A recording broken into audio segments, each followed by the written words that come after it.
All right, Red-Black Arcanist, Painful Bond, and Undercity Plunder. Folks that have been playing Alchemy are no stranger to these very powerful cards. We're mixing in other busted cards in Alchemy like Unholy Heat. But the card that really kind of ties the room together in a sweet way is the Life of Umezawa here. So the first two triggers on this are Umezawa's GT triggers. You could get to give something 2/2, -1/-1, or gain 2 life. And then this eventually flips over into a creature. And this giving +2/+2 means it allows Dreadhorde Arcanist to do things like Flashback K Command, Painful Bond, and Undercity Plunder. And this is a pseudo removal spell that's recastable with Lurrus, which is quite good. So last time we played this, it felt pretty reasonable and consistent. Let's go ahead and pop on into some games here today with it and see how it feels.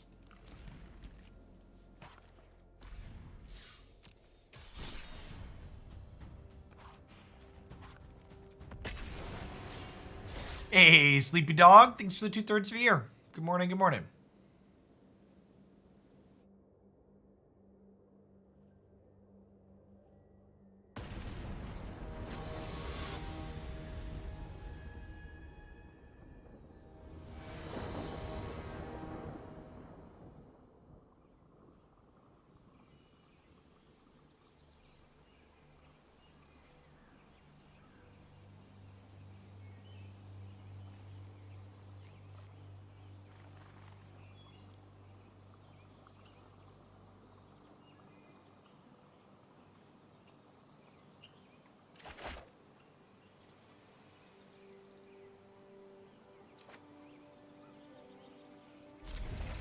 I mean, K Command is like a threat in a roundabout way, right? And the Umezawa's card also turns into a creature.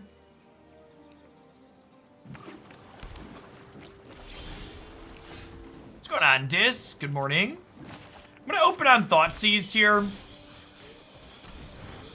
case they have like an Unholy Heat or something that could kill Darcy.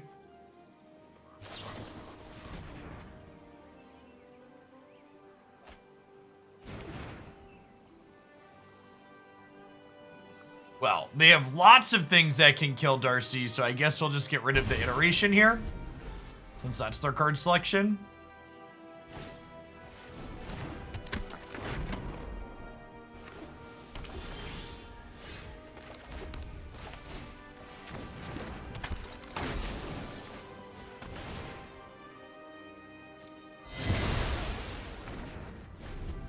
I will keep all of my threats, thanks.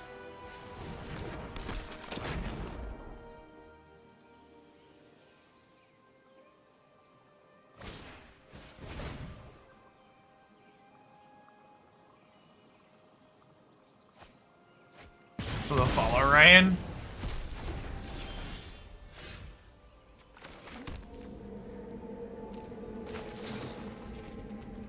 Yeah, I don't sit and lose with bad decks all day anymore, Wargy. I've gotten to a point in my life where that's no longer fun. So when a deck is awful, we switch off to something else.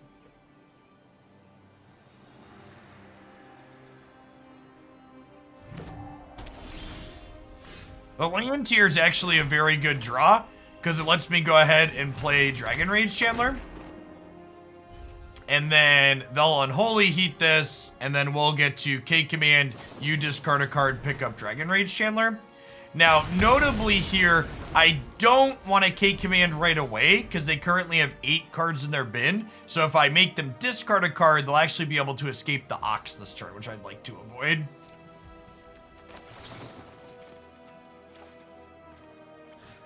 So pick you up, you discard.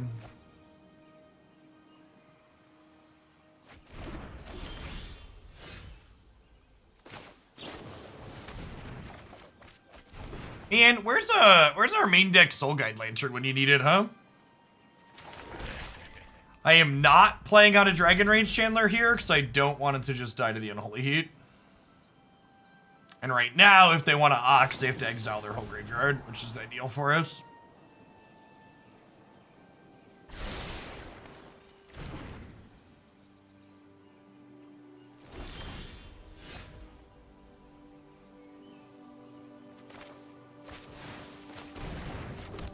I just want to keep chilling. I think we keep chilling. We have Thoughtseizes and Soul Guide Lanterns that are live draws at this point. It's like this game of chicken where I know they have a Heat, they know we have a Darcy. And we have Lurrus too. And if they want to Ox at this point, they can keep the Phoenix, but they lose their hand. The end results is still pretty good for us. Do they want to trade these two cards for a 5/3 and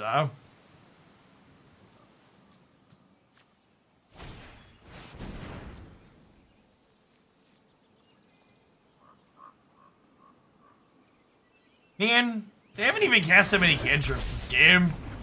Their hand's just all gas. Yeah, why should I let my Hive of the Eye Tyrant just die on Unholy Heat there? Why is that a good play?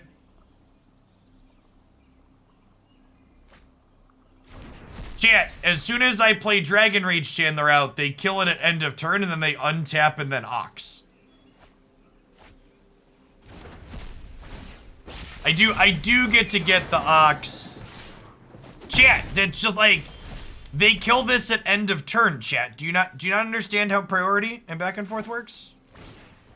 You're killing me, Smalls. You're killing me.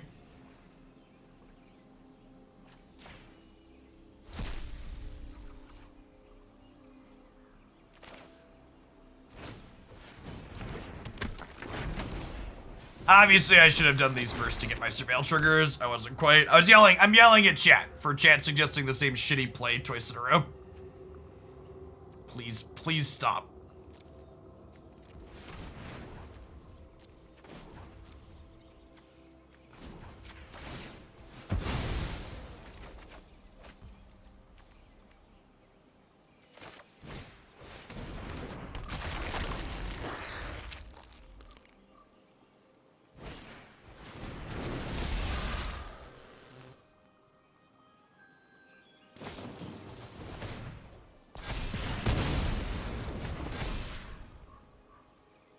Thanks, bud.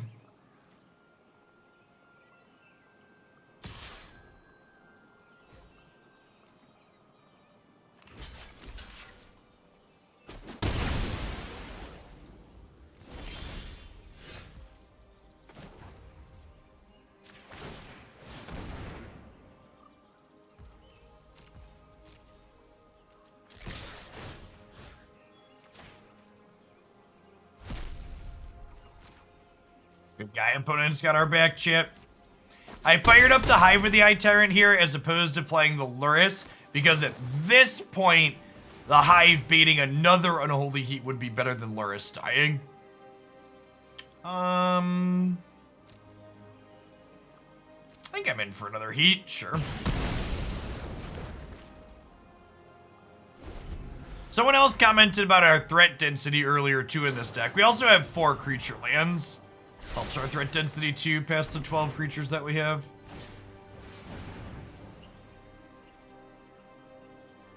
Speaking of density, the opponent's action density this game's just been incredible. Their deck just has so much powerful card selection, they just don't draw many lands if they don't want to.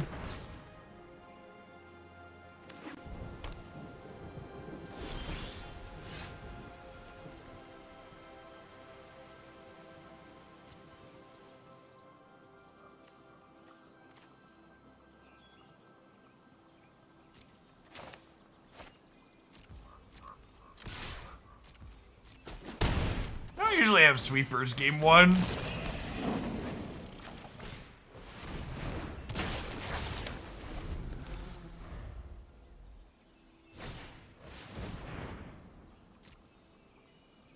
Post-board we gotta worry about Anger and Sweltering Suns a little bit. But game 1, let's just vomit our hand. And honestly, even if they had a sweeper here, we still have the 2 creature lands to not be just dead. We get to untap with this Lurrus. Game's in a pretty good spot. Feeling like we're gonna get to untap with the Lurrus, chat.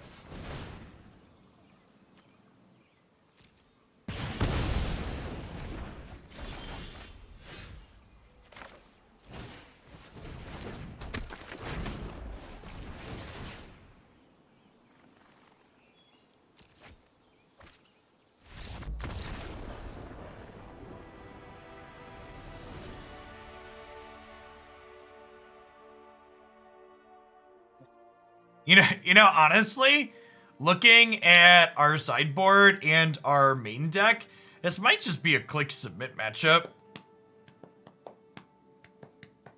Maybe like these cheap removal spells are better than Thoughtseize.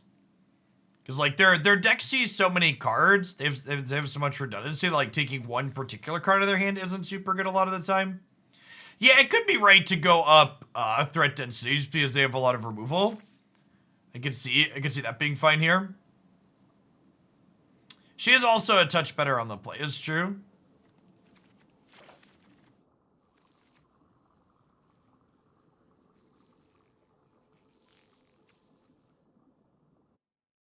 Yeah.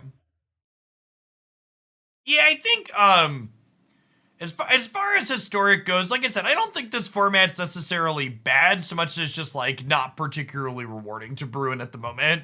So like playing a good deck like this one that we're currently playing that has a lot of lines in it is like reasonable and interesting. So like playing something like this or like the blue-black control deck we've played a few times, that's something that's like not bad to do on occasion, but like unfortunately things like the Jeskai Turns deck we tried to play a few matches with just doesn't feel particularly engaging or rewarding for playing because like the decks that are good in this format right now are just so powerful. It just doesn't feel like you're competitive.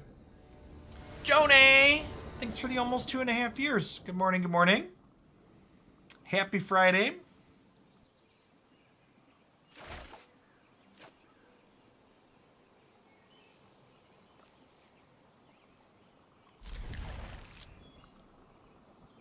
Some people would look at this hand and choose to mulligan. Those people aren't allowed to block warriors today.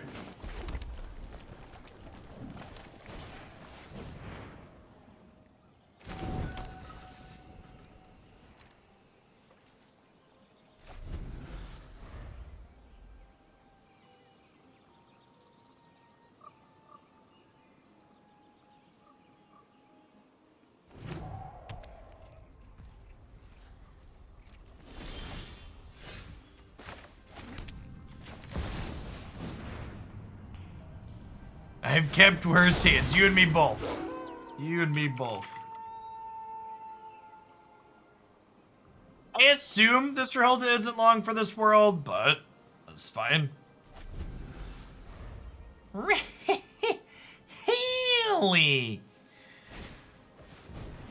They just want to play their Pillar of Flame as part of the 3 spells to bring a Phoenix back this turn?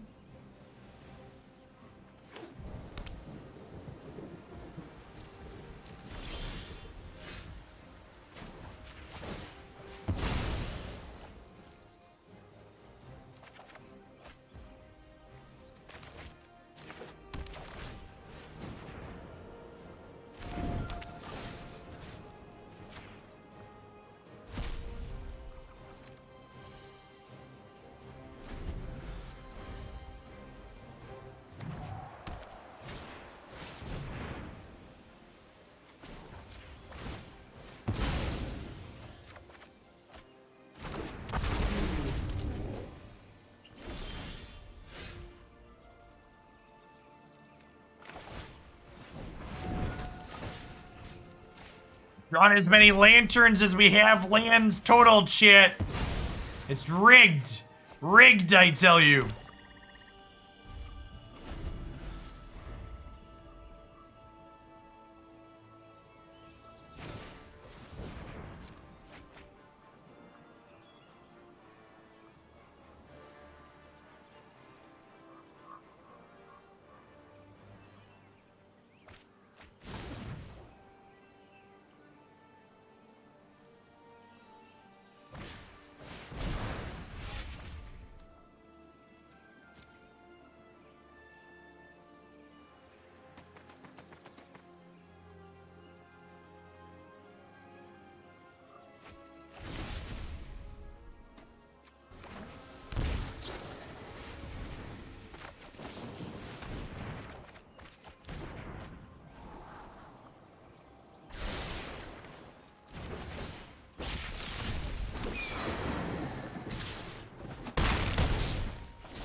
How do we feel about Shock, Double Life of Umezawa, Unholy Heat the Crackling Drake?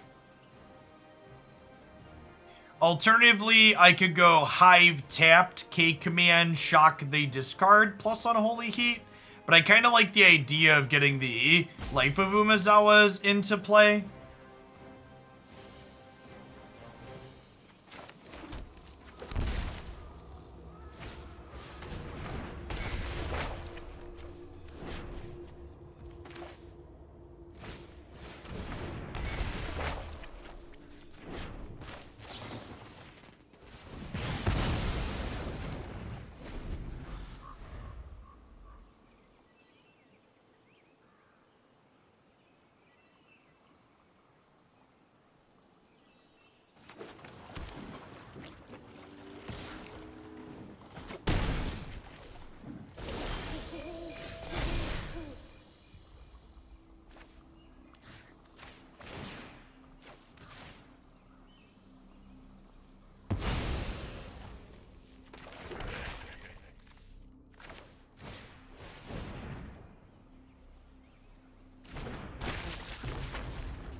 Honestly, it could have been right to just gain 4 and then kill the Phoenix with the K command when it went to attack.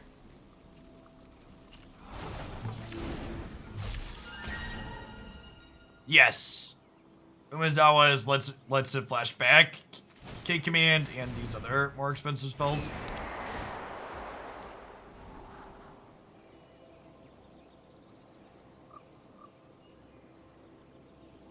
Yeah, so the reason why I ultimately ended up killing the bird, Cody, is they don't have the ability to infinitely bring back Phoenix, right? So, like, making them spend 3 cards to bring back this one bird does have a resource expenditure attached to it. I think it's close though. I don't know that I'm strongly in the camp of it's right to not gain life there, but the reason why I ultimately decided to kill the birds, I wanted to make them burn resources.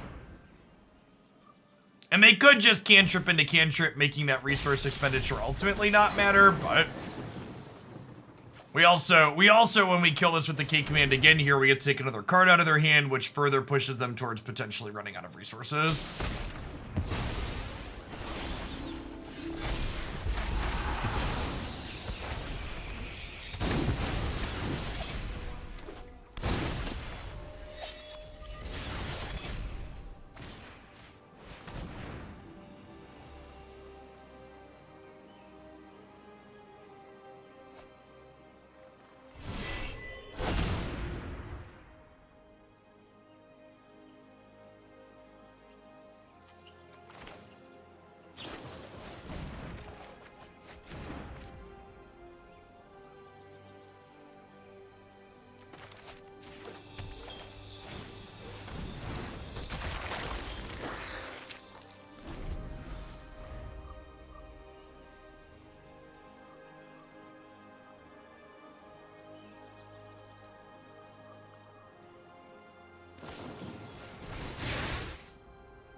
Okay, that means our Unholy Heat can kill the Stormwing now.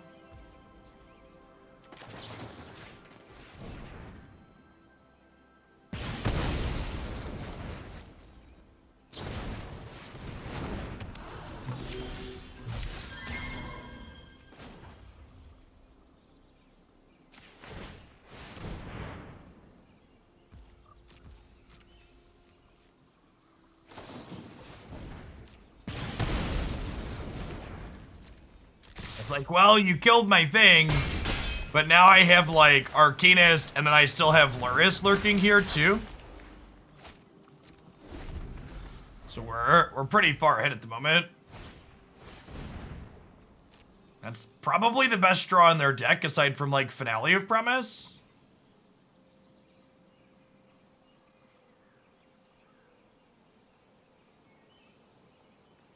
Grixis deck now. Accidental Grixis.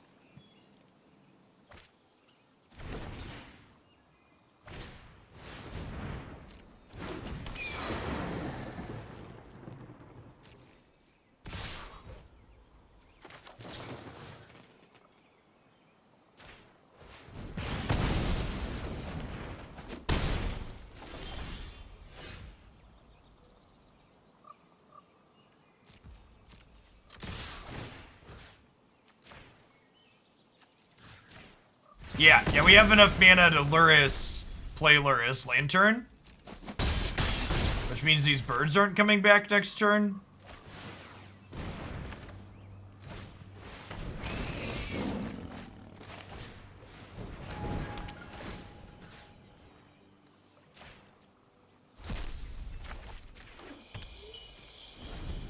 Don't think there's a way for us to die from here with the Lantern in play, but stranger things have happened.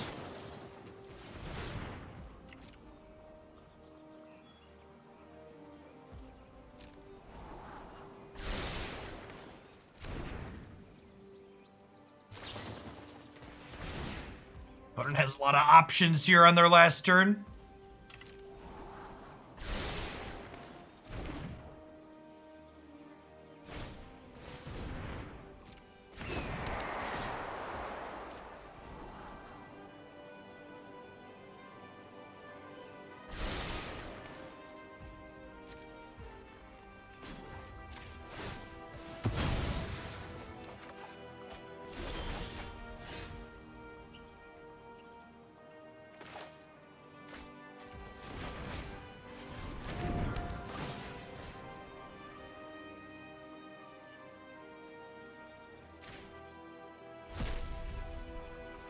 So, Dreadhorde Arcanist flashes back Unholy Heat, kills the Stormwing entity, and then Soul Guide Lantern exiles their bin, so Darcy is no longer a 3/3. Are you just dead anyways? They block 3, they take 7, 8, 9. Yeah, they're actually exactly dead.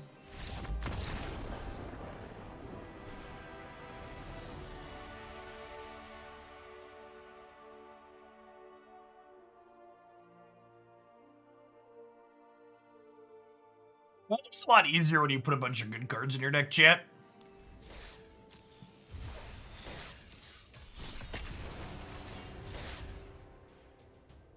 Turns out.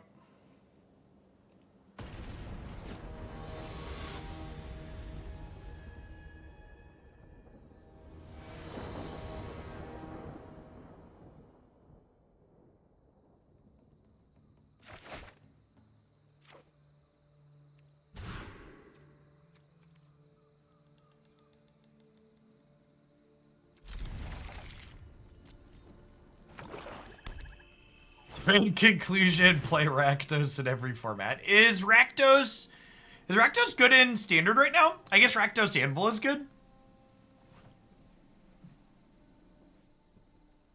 Playing Rakdos in formats where Painful Bond is legal definitely seems fine.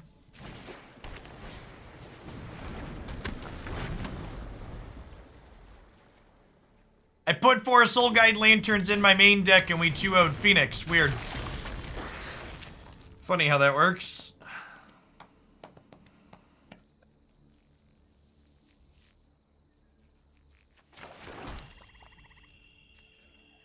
Dreadhorde's gonna get to live here. Well, Spider-Man meme, they're notably not a Lurrus deck, is something to note.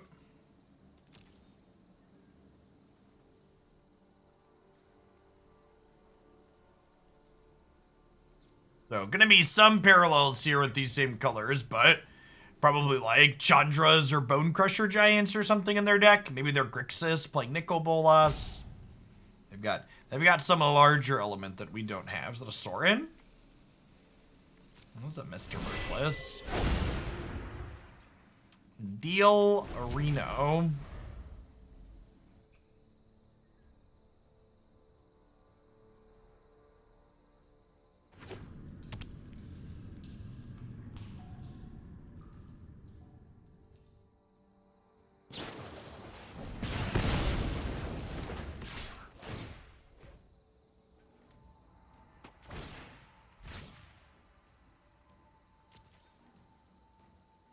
Take Painful Bond or Inquisition?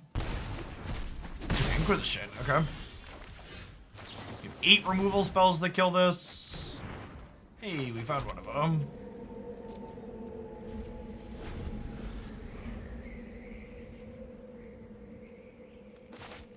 One of only 2 cards in our deck that makes us lose life when we hit it with Painful Bond.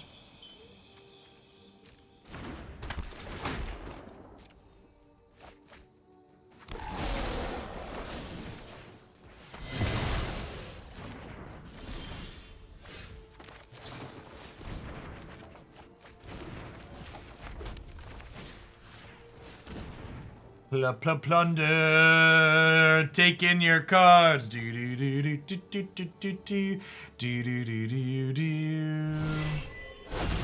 Do do do do do do.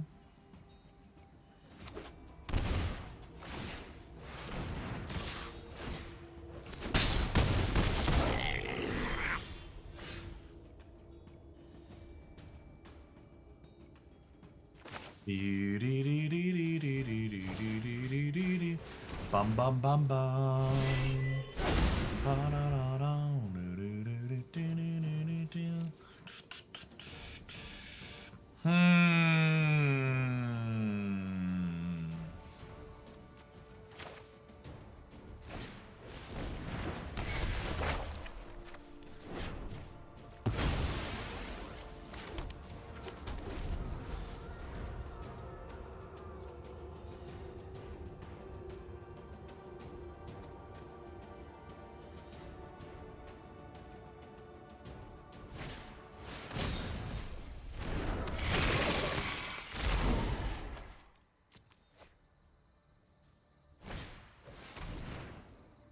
For fuck's sake, chat. Are they gonna take the Season Pyromancer, maybe?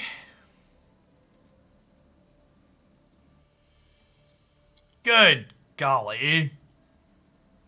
Discard spells are so tilting.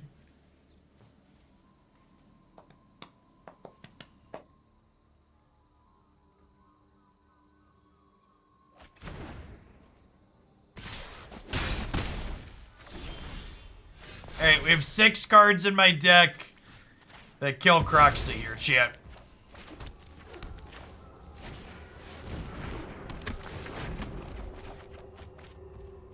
Got it. Never didn't have it.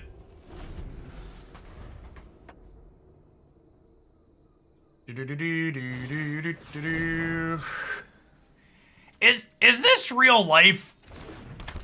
Like, we've just drawn 2 lands and 3 cards, and they're just like constant runners off the top. Brutal. Magic is very easy when you draw the cards you need. You're not wrong.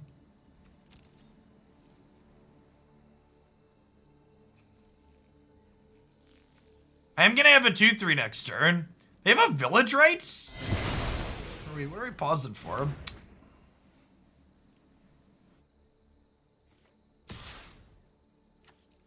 And this is a conjured Season Pyromancer, so it will go to our graveyard. This is not a stolen Pyromancer. This is not Boomer Magic, chat. It is conjured. Our newly created digital Magic the Gathering card.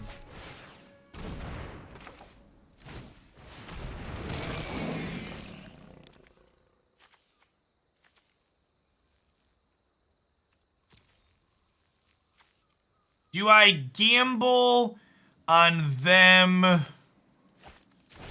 think I want to play Darcy here because I have Hive to exile Croxa, and they're not bringing it back next turn. I think I waited turn and exiling the Croxa and play the Darcy out.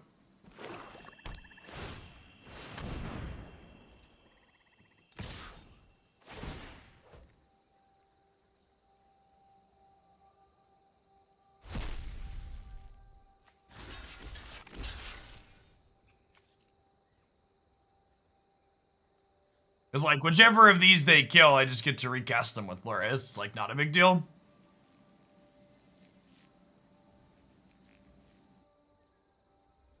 Alchemy has taught me that proxying cards is desired gameplay. You understand?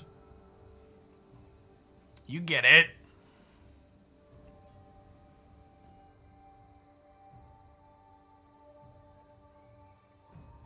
No, they exiled the Soul Guide Lantern, so I couldn't recast it and take their Lurrus.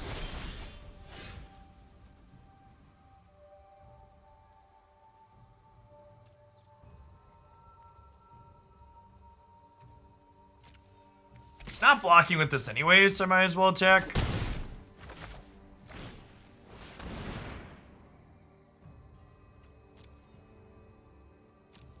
I think that's actually great.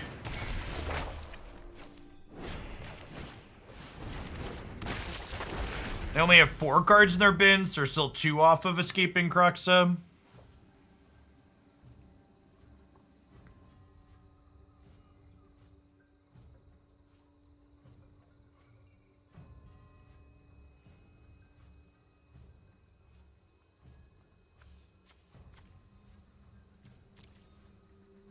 Red Rover, let Bugbear come over.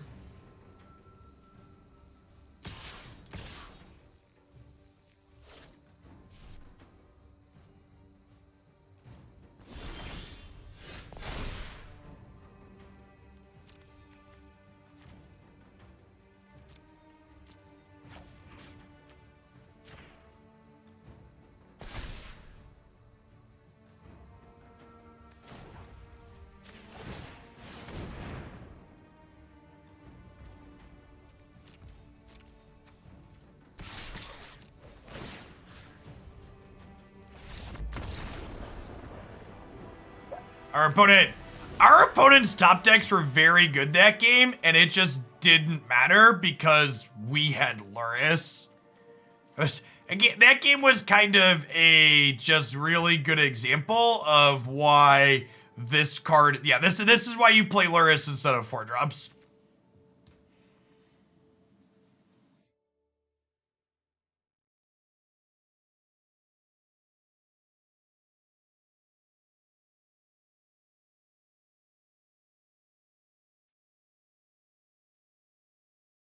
Think I just want a couple extra ways to kill Arcanist.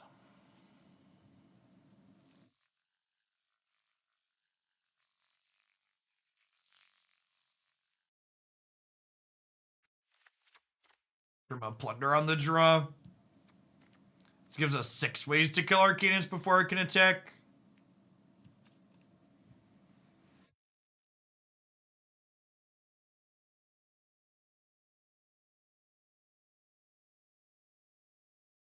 See, chat, this matchup's like the Spider-Man meme, except their deck with their expensive 3 and 4 mana spells is like the 40-year-old Spider-Man with the beer gut that's really out of shape. And we're like Peter Parker in his prime. We've got Lurrus at our top end, and we're nice and trim.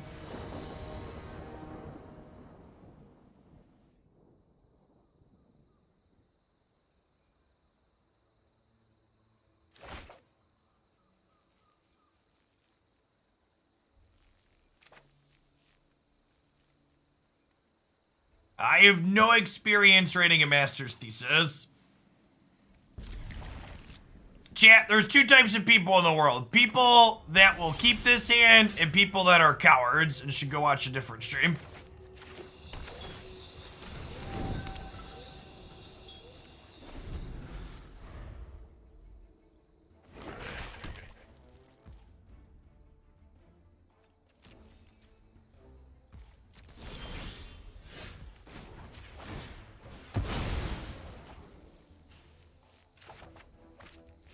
The cowards have won, shit.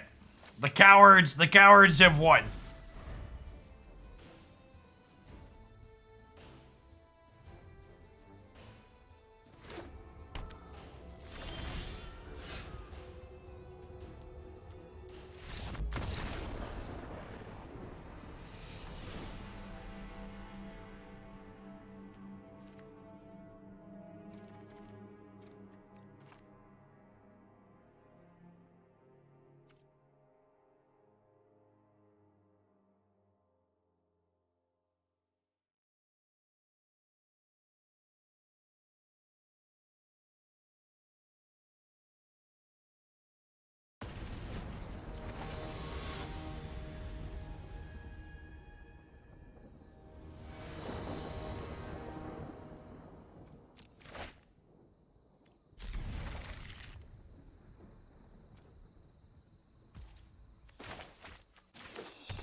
It's right to play this just to gain some life and be working towards the 2-3.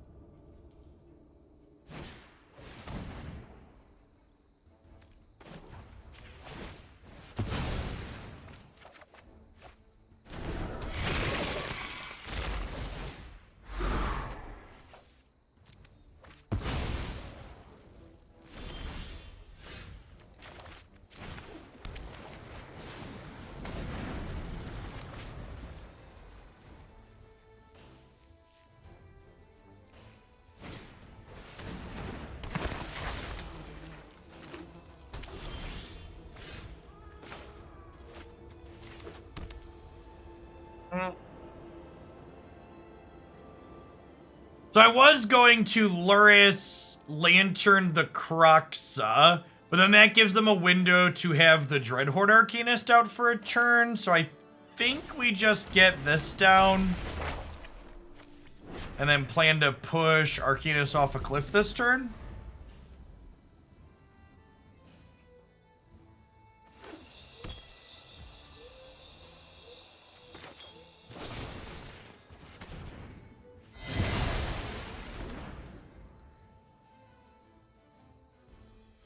Why is Passage not played in these Darcy decks? Because Historic is an incredibly brutal and efficient format. Vampire nor human will go extinct. And having your land come into play tapped in the first 3 turns is not free. You wish to know my secrets?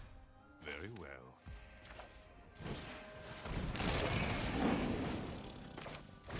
You also don't typically struggle to hit Delirium too hard, he says, as he doesn't have Delirium.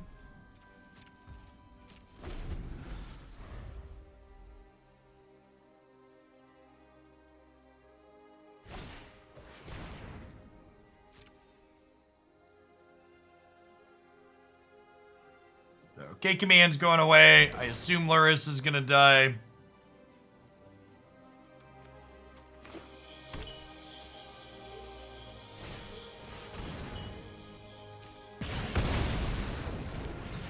I mean, I'd argue that that's a different deck feed.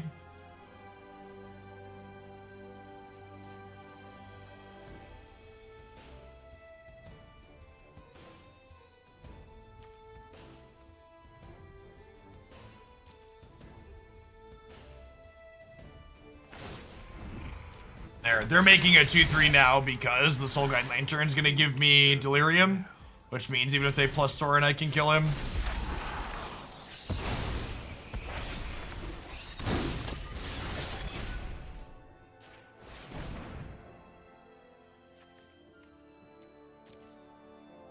Also gives me Delirium.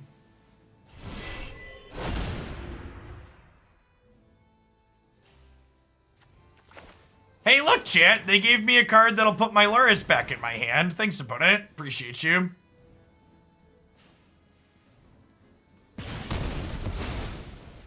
Things have not gone my way.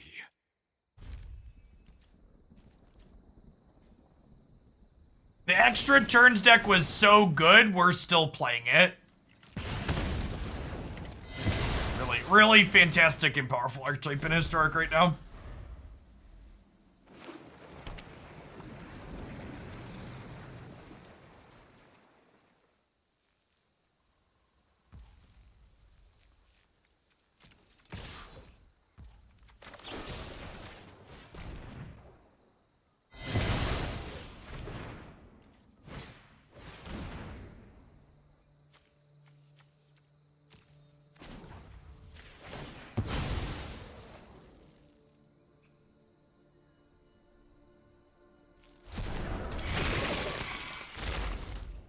Channel lands can't be lost to discard spells. I mean, they can be lost to things like Croxa and Undercity Plunder.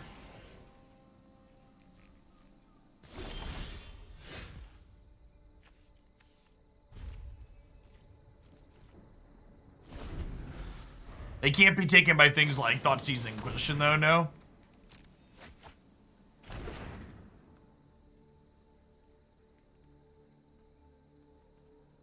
There's a targeted discard spells. Actually, Blackmail is capable of taking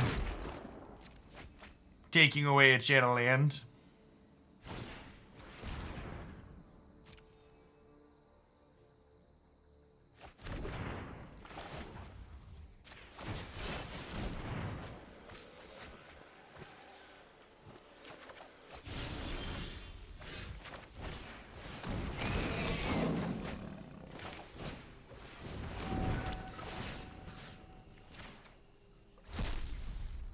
That out of the graveyard right away here.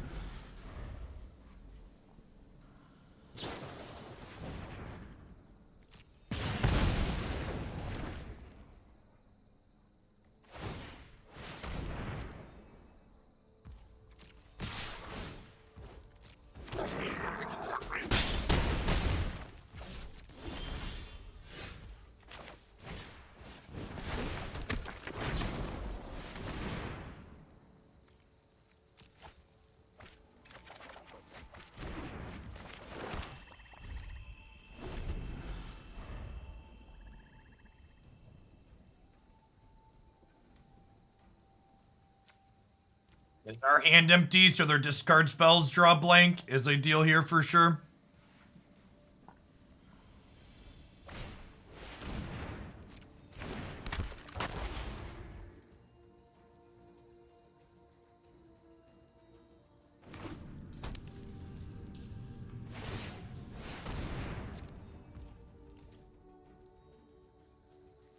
I'm gonna draw with this before I decide if I want to use this Unholy Heat on what. We're definitely using the Unholy Heat. The question is what on.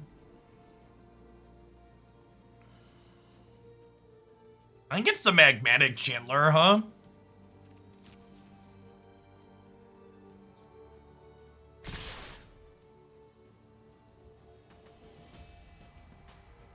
We'll take 5 here and we'll eat the Pyromancer.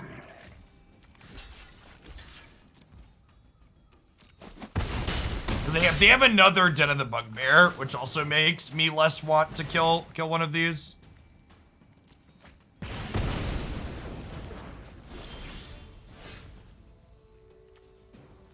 Yeah, it's pretty good.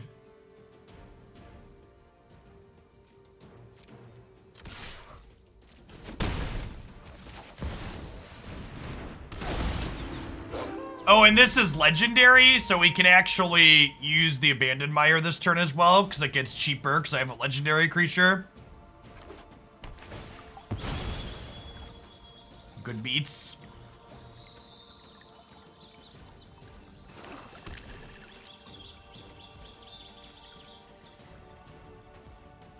You know, chat, we might need some more testing still. But I think there might be something to this Lurrus card.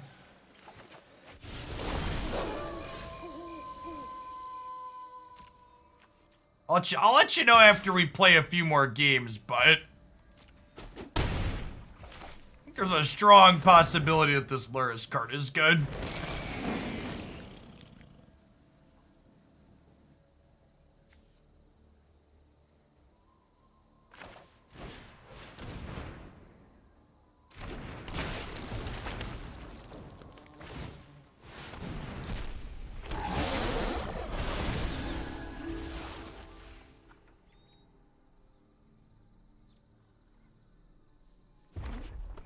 For the follow, Nick.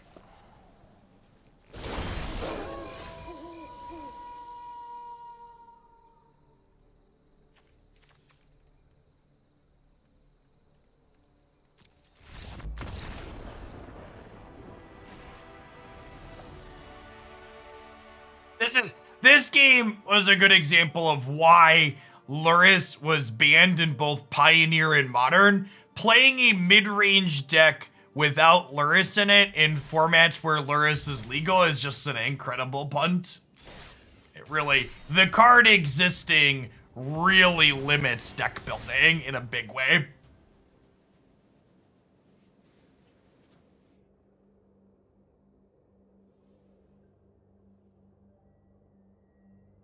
It's just the best thing you can be doing by a pretty significant margin. Opponent had a lot of sweet 3 and 4 mana cards, but it didn't matter because I had Lurrus. Yeah, Lurrus's companion text chat isn't actually a restriction so much as it's deck building advice that says, hey, stupid, stop putting those bad 3 and 4 mana pet cards in your deck. If you build your deck like you're supposed to be building it anyways, I'll be here for free. So make good choices and you get to start with 8 cards.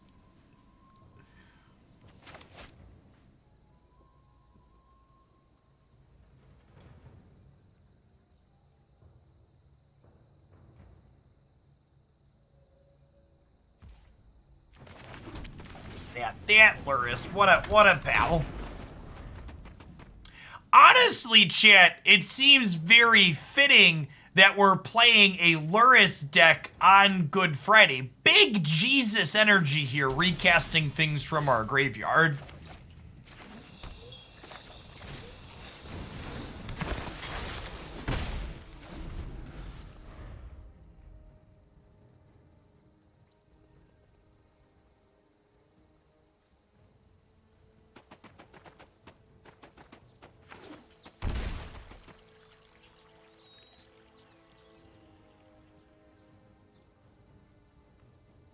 Don't even have to wait till... He's like a more efficient Jesus, really, when you think about it.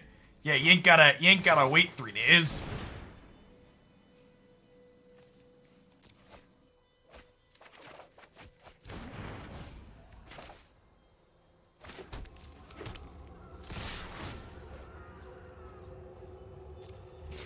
This is hexproof, so we can't fatal push it.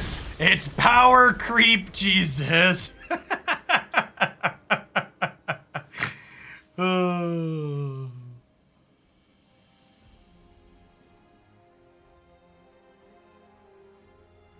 Lord took the bread, breaking it, and said, take this, all of you, and quit playing 3 and 4 mana permanents.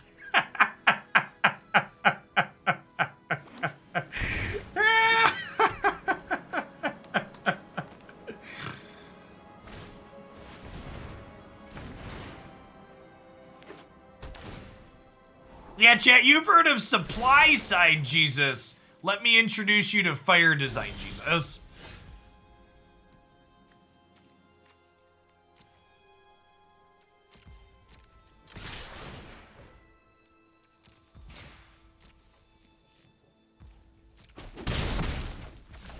Our hand is very bad, okay?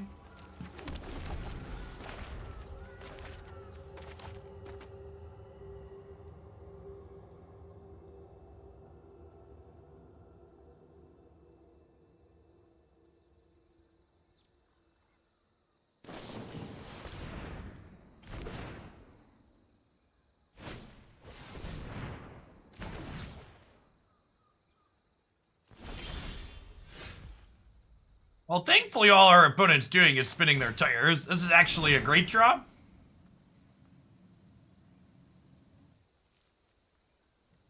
Let's flashback Painful Bond.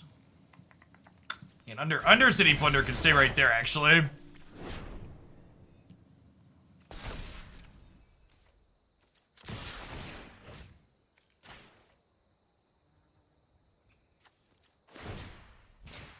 And then next turn, if this Arcanist lives, we actually get to flashback Undercity Plunder with the Life of Umezawa here.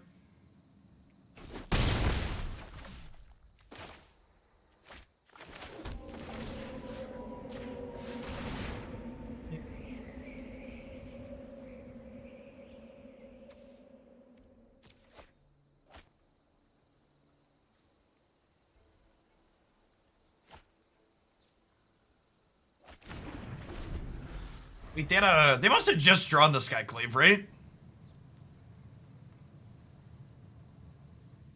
I'm a little concerned at what else is in their hand if they're binning Skyclave there while we have Arcanist in play.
if I give Darcy 2/2 and then I hit Delirium, they die to the K command shock.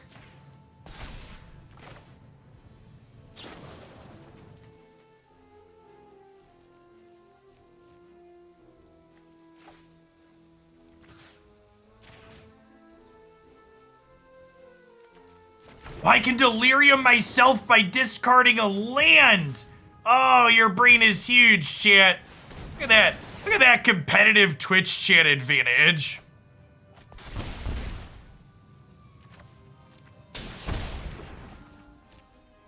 Look at that competitive Twitch chat advantage. We would have gotten there anyways because I'm lucky.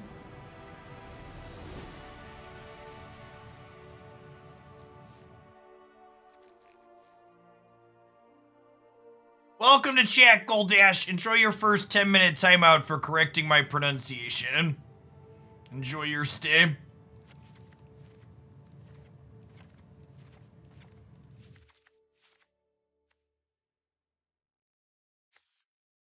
They're probably a Nissa deck, right? Which means Unholy Heat is likely fine. Probably not a graveyard deck. Trim the lanterns. Bring in the Duresses. I like it.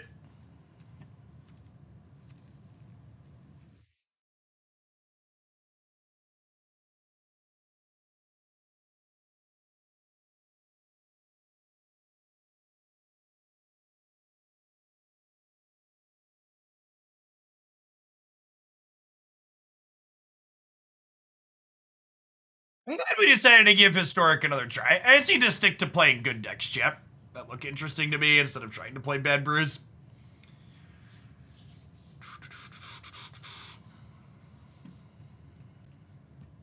This format's a lot better when you have good decks to play, huh?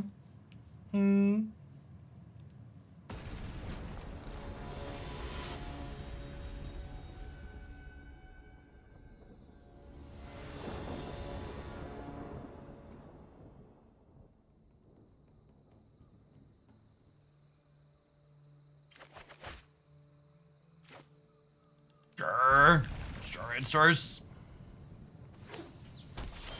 We're gonna lead on Thoughtseize in case they have a Paradise Druid we want to take. Gosh, our brain is smart and thin. It's actually just Sublime Epiphany here though, right? And have their ramp will take their payoffs. And he plans to do the occasional Brawl deck. I do not plan to do Brawl outside of viewer submissions. So my plan is to Duress the Wrath of God, so I think we actually just Painful Bomb this turn. Unfortunately, while I like playing Historic Brawl on occasion, the metrics for that format are just really not good. It's actually less popular than Alchemy even, which is saying something.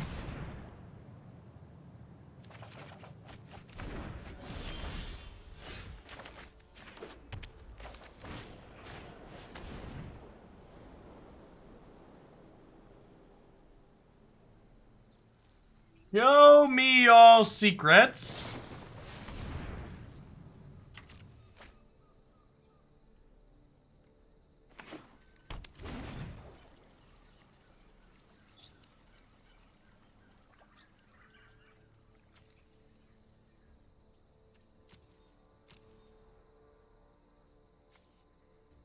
So what if I take Wrath of God, and then we Thoughtseize plus Unholy Heat this turn, we Thoughtseize the Skyclave, and then next turn we can play this to discard this before they have mana to cast it, I think is the sequence here. I guess I could have also Umezawa'd this and saved the Thoughtseize. Yeah, maybe I'm supposed to Umezawa the Paradise Druid and Thoughtseize plus Arcanist the following turn.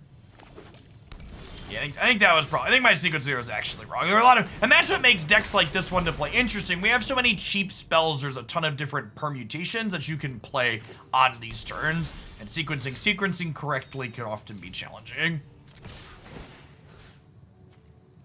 in a way that is interesting. That being said, take your last toy, play out my second must-answer thread. Your move. This is all I got, Yugi boy. Your move.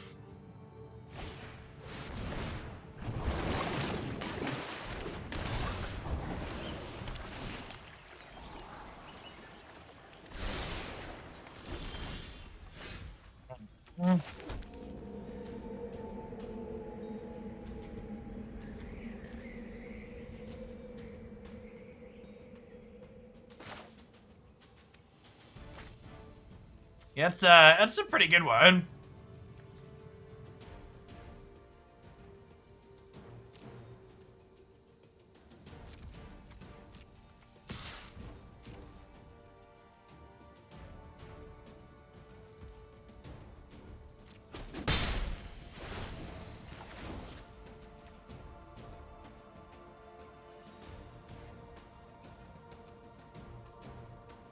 Yeah, maybe I'm just supposed to K command and heat there. Yeah, I think you're right. So I'm just gonna end up doing this now. And yeah, I should have just killed their 4/4. I didn't think about flashing back heat with Dreadhorde Arcanist.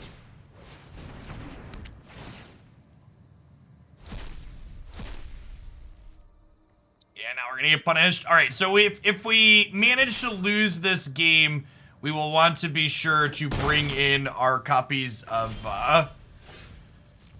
Feed the whatever it's called.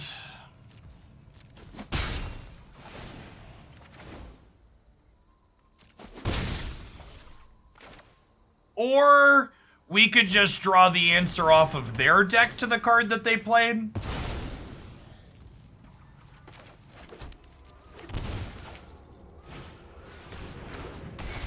That'll work too.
Alright, well, settle the wreckage means we're gonna Thoughtseize here before we try and attack for lethal. Ah, the old Torrential Gear Hulk Rest in Peace combo deck.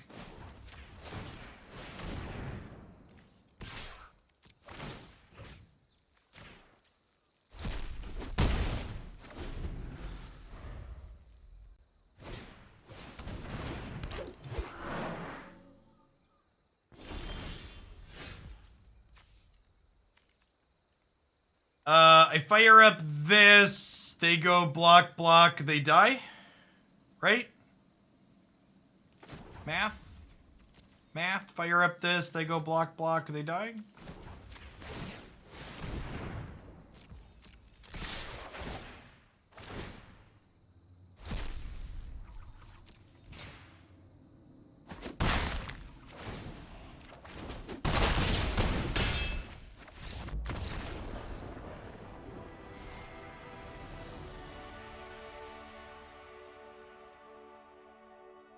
Our opponent getting to experience the unfortunate pleasures of brewing an historic.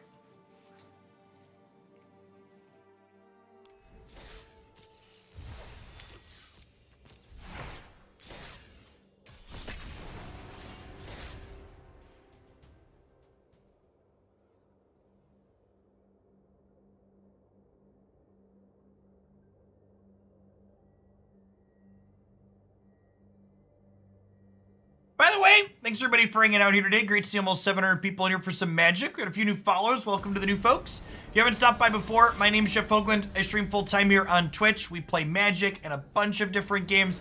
Pokemon Unite, usually some single-player story-driven stuff. Currently working on a playthrough of the Tomb Raider reboot series. If you enjoy Magic specifically, though, usually I do 2 Magic decks every single day, Monday through Friday during the week here. Play mostly Constructed, a little bit of Historic, a lot of Standard and Alchemy at the moment.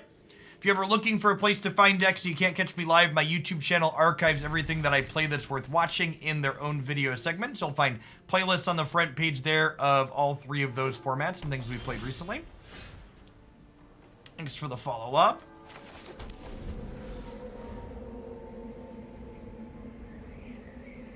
In addition to playing a variety of deck lists of my choosing that I've picked out from various tournaments and other things, I also play viewer-submitted deck lists on occasion.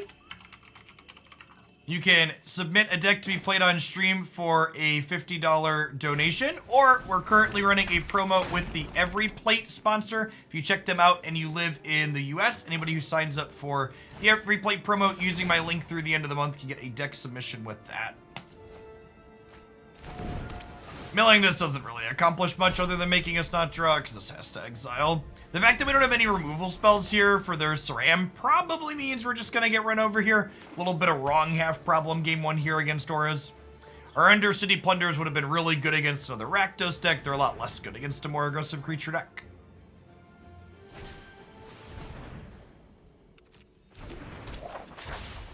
We're going to go ahead and head to the post-board game here. This game's not going to end for a few more turns, but it's effectively over. Their cards are going to take over. This is what I like to refer to lovingly as a kill all the things matchup. So we're going to bring in our extra spot removal here out of the sideboard. Is this Umezawa's out matchup? Maybe we don't want all 4 of them. Undercity Plunder is actually probably bad, because they don't really care about having a raw density of cards. We care about specific cards out of them. They do have Lurrus. This can be somewhat reasonable. Maybe we trim the 3rd copy, or the 4th copy of this, go down to 3. I think I like the look of that. This gives us 8, 10, 13 decent removal spells to mulligan for, plus 4 discard spells. Really pretty important that we have 1 to 2 Thoughtseizes and spot removals in our opener in a matchup like this. Want to be able to answer their first couple of threats, ideally, and leave them a little bit stranded.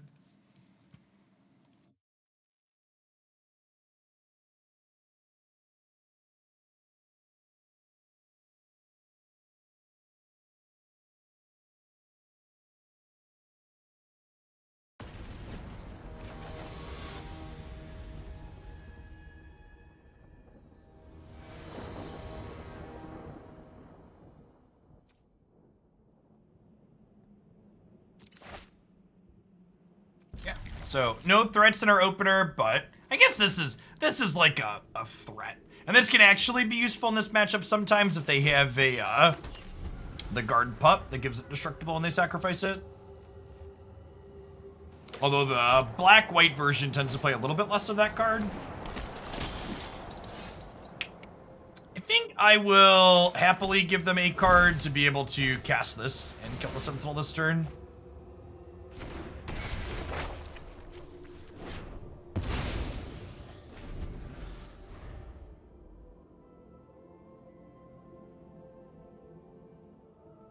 Getting this down on 2 means he gets to flip into a threat sooner to start applying pressure.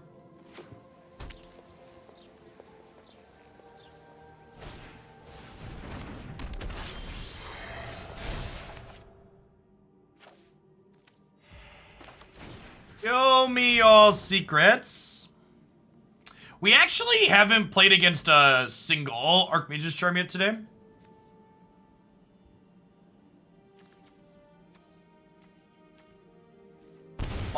Lot of Phoenix, though. It's possible that Thoughtseize is premature, and maybe I'm just supposed to hold the Thoughtseize until they draw Lurrus to hand. I can see that being correct.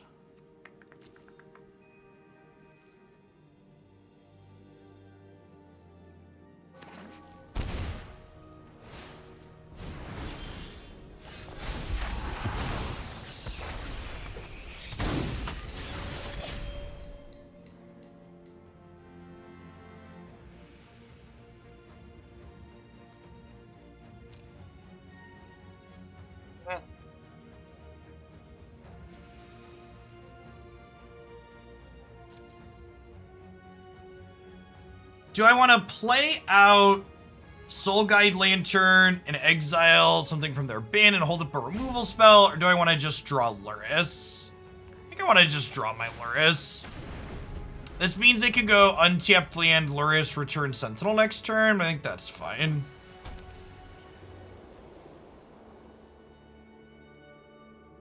Yes, Toshi Chapter 3 does... This does, in fact, because it exiles, then comes back to play. It gives you Revolt, which is nice.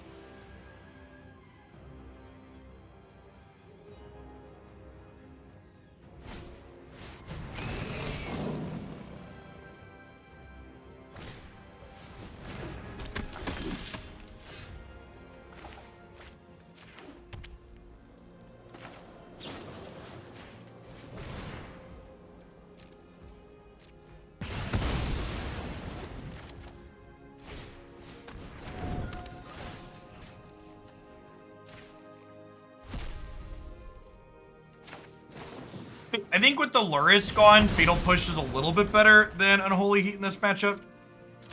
Because sometimes their threats get really large.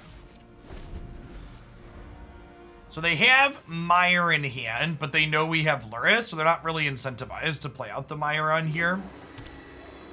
Unless they draw an additional removal spell. Gonna get punished for not holding up the Fatal Push and attacking for 2. They're gonna get to draw an extra card. Is what it is, I suppose. They are just firing off the Mire. I guess they're just assuming that they're going to be able to draw another removal spell because they're getting to turn some cards here with Core Spirit Dancer. It's probably an unfair assumption.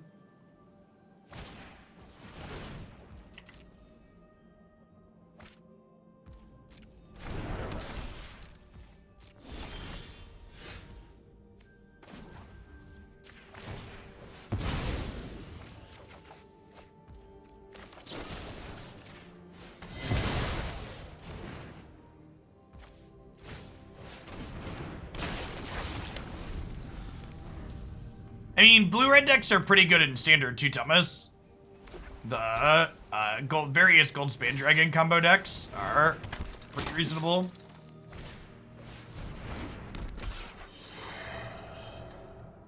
Man, that's so good. They drew 3 cards, just had 2 threats in their low threat density deck and 3 cards. Brutal.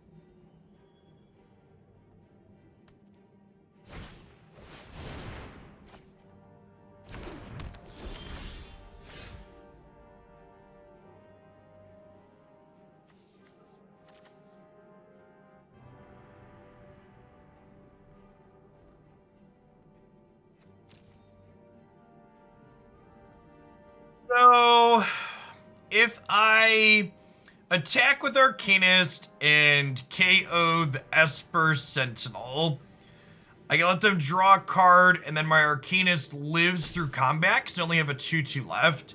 It means they get to draw some more cards next turn with Saram, but it means my Arcanist lives and gets to Fatal Push the Saram next turn.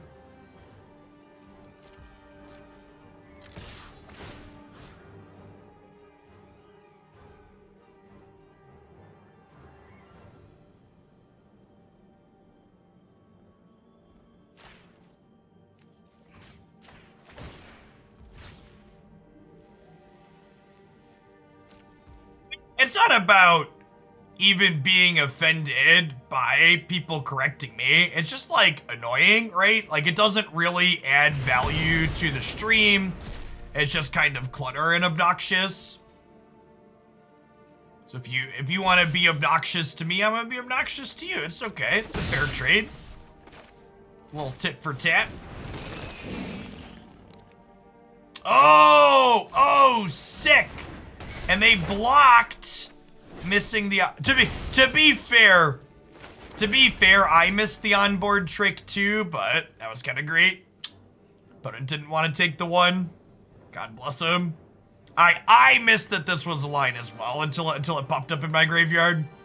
I was like, oh wait, their thing has a damage on it. Get you.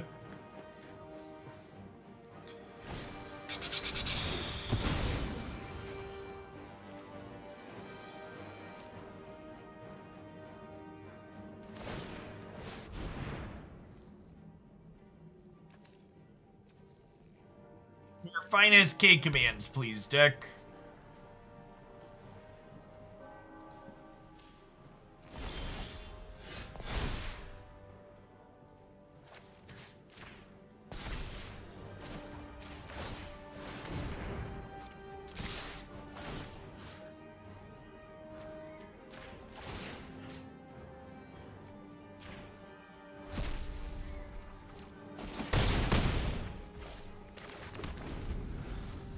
We're on empty.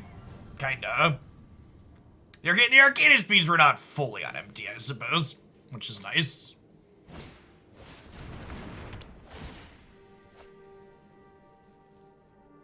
Spinning their tires a little bit here. Alright, there's some redraws for him.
Spell here. And we might be wide enough that if they, even if they find another threat here, if they don't lifelink it, they should be dead next turn.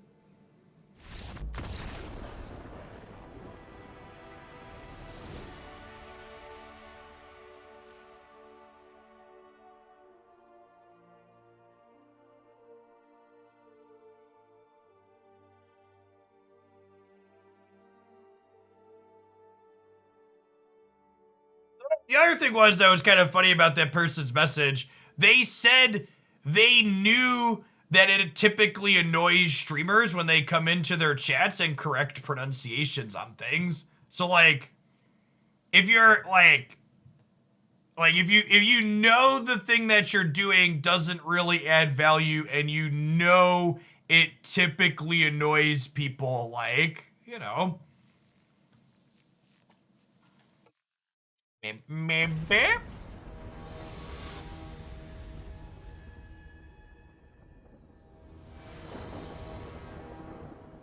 Thanks for the follow, Edmund. Good morning.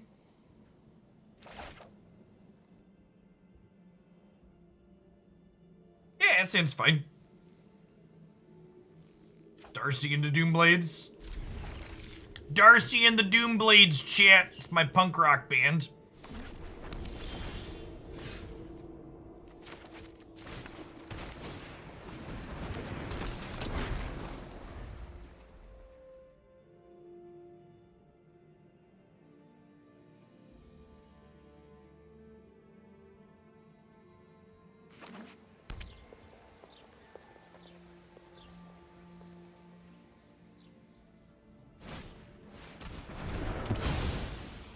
Ogius didn't do me any favors, chat. He's a very rude dude.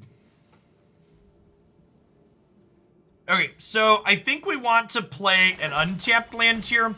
So this way, if they play a 2-drop and they go to make it bigger, I can knock it out in response with Unholy Heat. And if they don't give me something to Unholy Heat here, I can still just draw a card with Lantern. So our mana won't go unused, and this plays around them having 2-drop plus a 1-mana thing.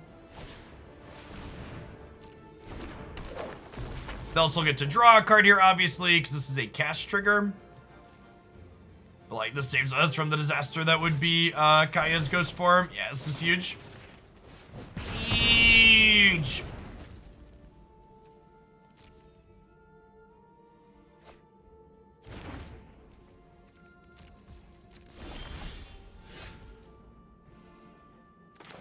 Let's draw our Kit Kat.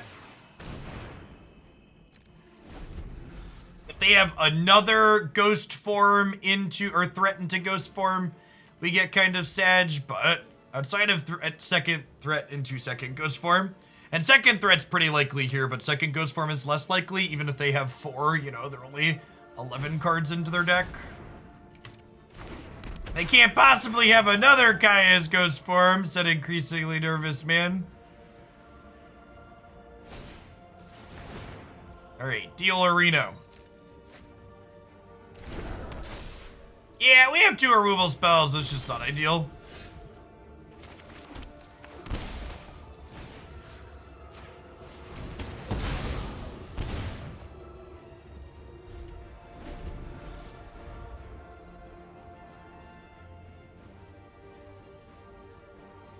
Yeah, Violet, I mean, like, this deck that we're playing isn't even really a brew, right? It's just like an upgraded version of an established deck. It's like, this set shows, like, how established non-rotating formats typically work, right? Like, they only get small changes when you get a new niche card that's an upgrade to an established archetype. Hey, Panda, thanks for the 2.5 years. Welcome back.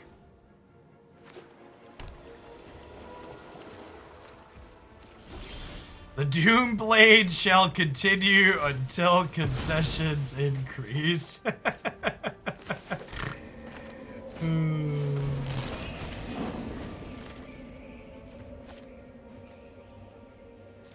Huh?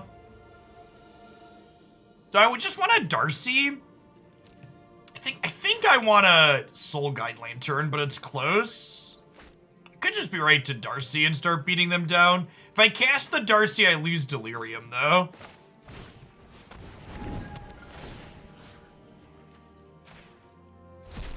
Yeah, Darcy without Delirium isn't really a threat.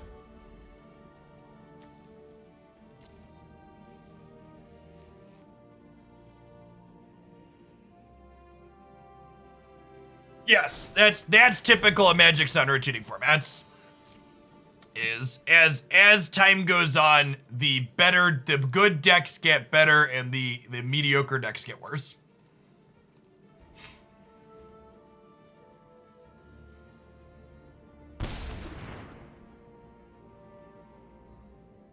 Scale of 1 to dead. Where's this Lurrus at, opponent?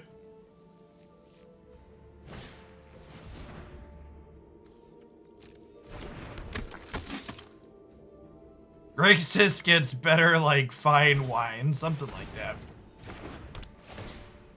Oh man. Do I get to untap with this Lurrus, opponent? Big fan of untapping with my broken card.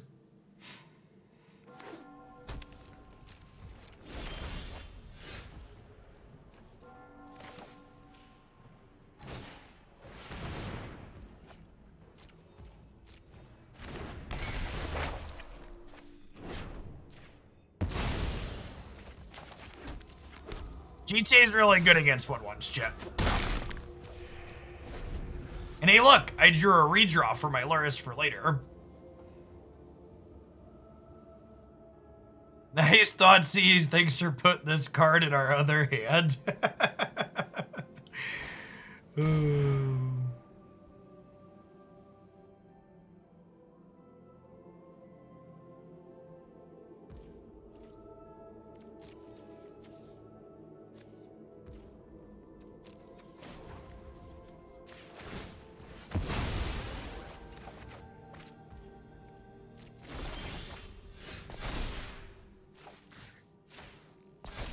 Top deck hero. Do do do do do do do.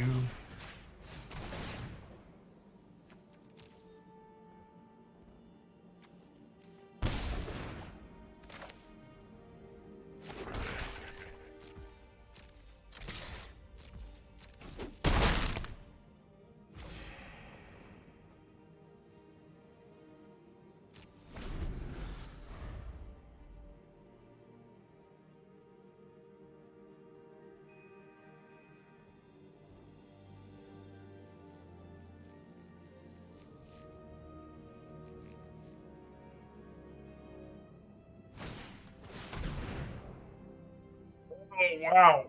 That's actually really good.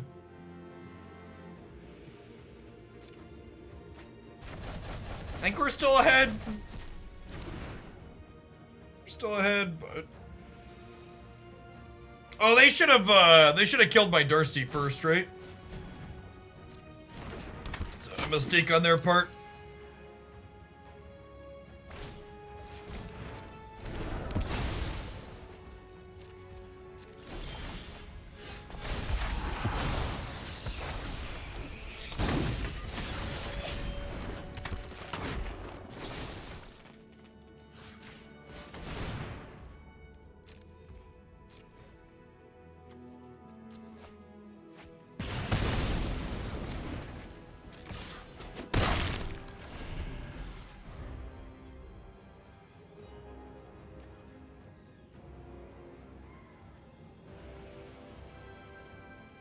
They're dead on board through the Mogus, so they need their draw step to accomplish something for them.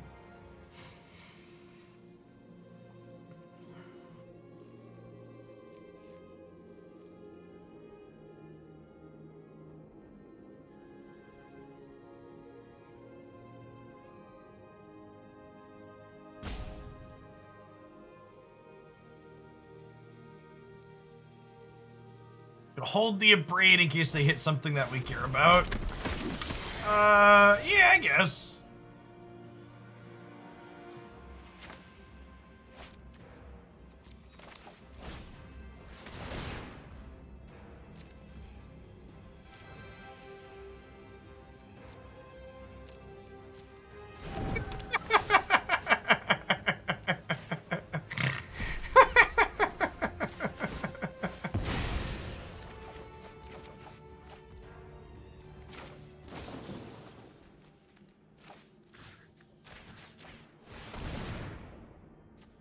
It's garbage time. You don't have to go home, but you can't play here.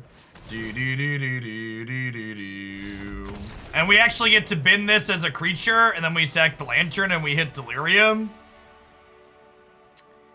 Pretty good.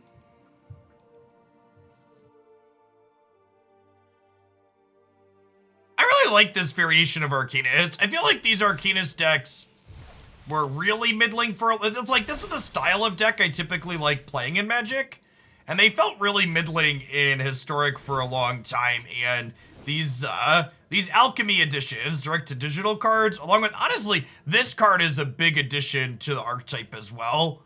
This card, it just does so much. You, like, read it the first couple times, you're like, yeah, it can't be too good, right? But, like, there's so many miscellaneous X ones that you kill.